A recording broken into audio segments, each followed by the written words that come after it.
Bienvenue à tous dans cette nouvelle vidéo. On se retrouve pour la seconde analyse de ce samedi 25 juin 2022 sur les Pokémon de la 4e génération. Et dans cette vidéo, nous allons parler de Galam, qui est l'autre évolution rajoutée à Kirlia, sachant que de base, Kirlia est un Pokémon de la 3e génération comme Tarzal et Gardevoir, la première évolution de la famille évolutive, la première forme finale.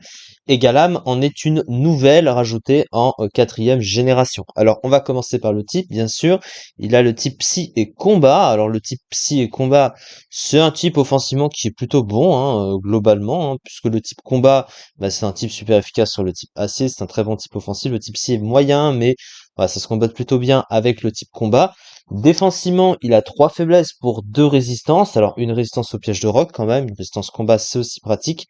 3 faiblesses gênantes quand même, au type Fée, Vol et Spectre. Donc défensivement, c'est pas ouf, mais c'est pas non plus si mauvais que ça. Mais offensivement, c'est plutôt pas mal. Au niveau de ses deux talents, il a Cœur Noble, qui lui permet de booster son attaque d'un cran s'il reçoit une attaque de type Ténèbres, ce qui est utile quand c'est bien anticipé, donc parfois un peu situationnel mais utile. Par contre, son autre talent, c'est Impassible qui booste sa vitesse d'un cran s'il se fait flinch. Ça, c'est pas vraiment utile. Du coup, ça a trop peu de chances de se déclencher.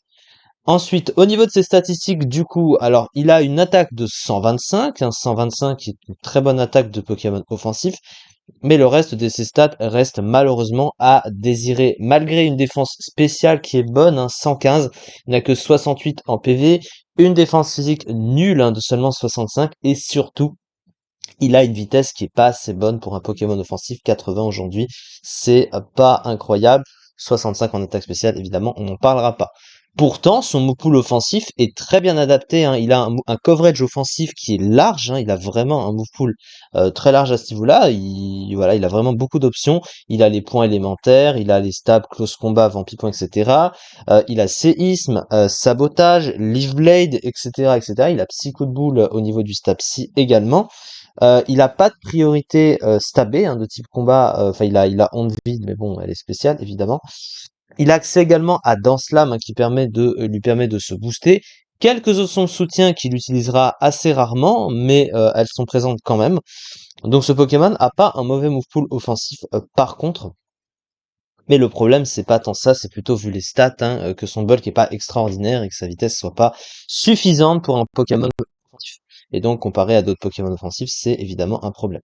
Une excellente statistique du coup en attaque ainsi qu'une bonne statistique en défense spéciale, double type bon offensivement, bon move pool tant au niveau des stats que des attaques de couverture, mais de très mauvaises statistiques en PV et en défense.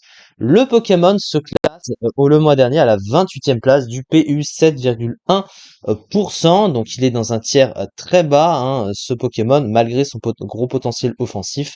Pas très très mal classé non plus dans son tiers, mais bon, c'est loin d'être exceptionnel pour ce Pokémon. Et du coup, c'est ça pour cette vidéo, et on se retrouve du coup demain pour la suite des analyses sur les Pokémon de la 4e génération. Et comme déjà annoncé, il y aura 4 analyses à faire demain, donc on aura du taf. Mais on approche de la fin du mois, donc c'est normal. Merci beaucoup de m'avoir suivi en tout cas, et à très vite.